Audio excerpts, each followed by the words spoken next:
अरे का ये भौजी का कैसन सुतल बाड़ू हो? जब से नैहरे साल हो तब से हम देखती तू सुतला रहा तो सुना। हाँ बोली। जहिया से आइल बाड़ू सुत के तोड़े लू चरपाइया ए भौजी।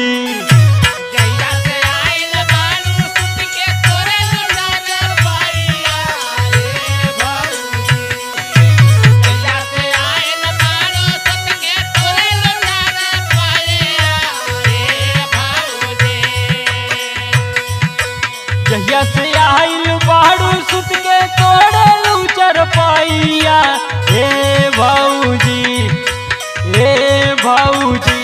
खाना रोज बनावे भैया ए भौजी।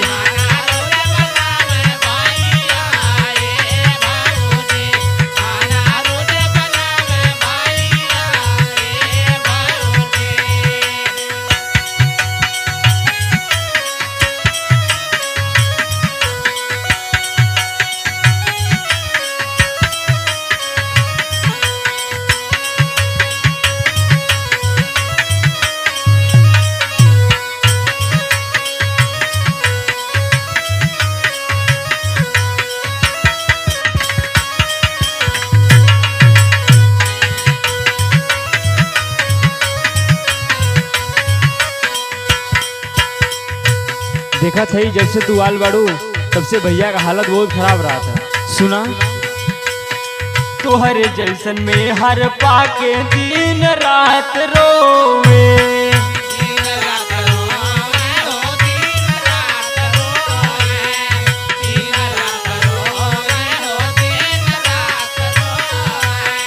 तोहर जुठारल बर्तन सुबह शाम धोवे।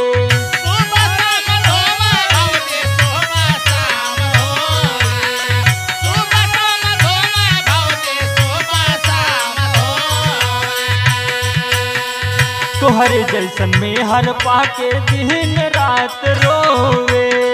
तोहर जुठारल बर्तन सुबह शाम धोवे। काहे के बहनल बाड़ू तू एक नानी रदैया हे भौजी।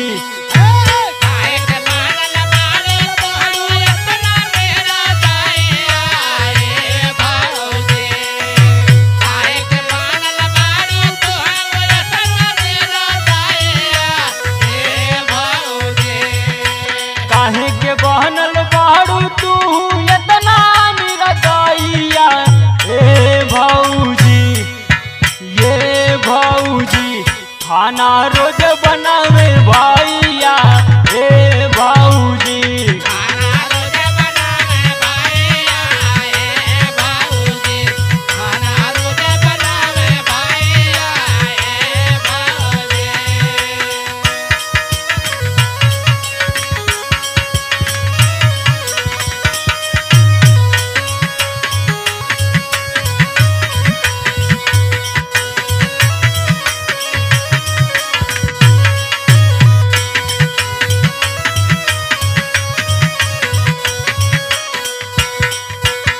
भौजी जब देखा तब तुहार कोनो न कोनो बहाना चलाला।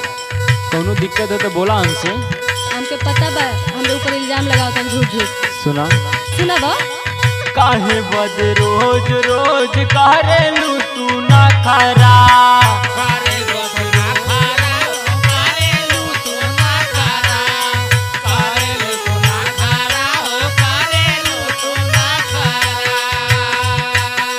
भैया के खुश रखा लेला हमरो बखरा।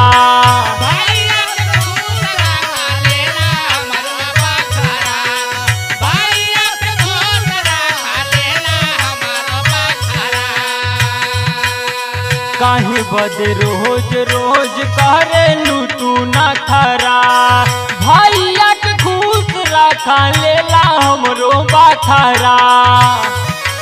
चल चलन तू अपन सुधारा ताना मारे गवैया हे भौजी।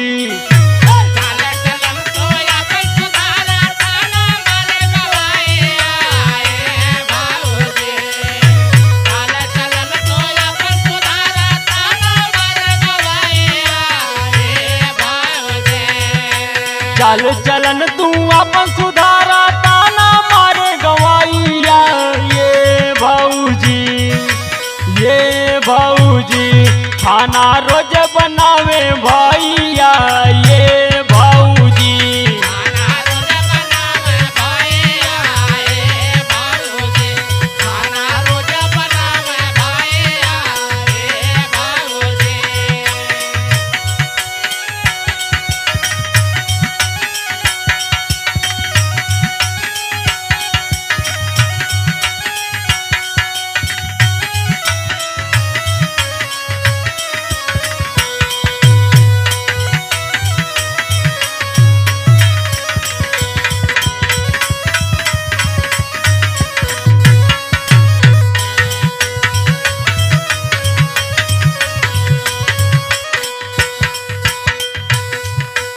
जाने लो भौजी, भैया के देखने के बाद आँख से पानी आ जाला।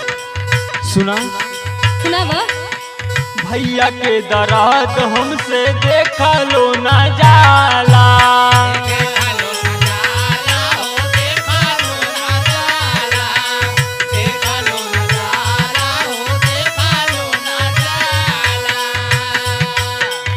एक बार उनके तू दिल में बसाला।